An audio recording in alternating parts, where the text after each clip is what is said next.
problem. Both sides are not charging.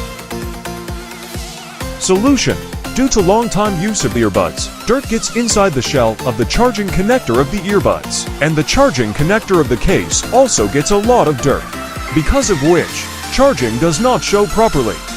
Earbuds and the charging case should be cleaned thoroughly with thinner and cotton bud.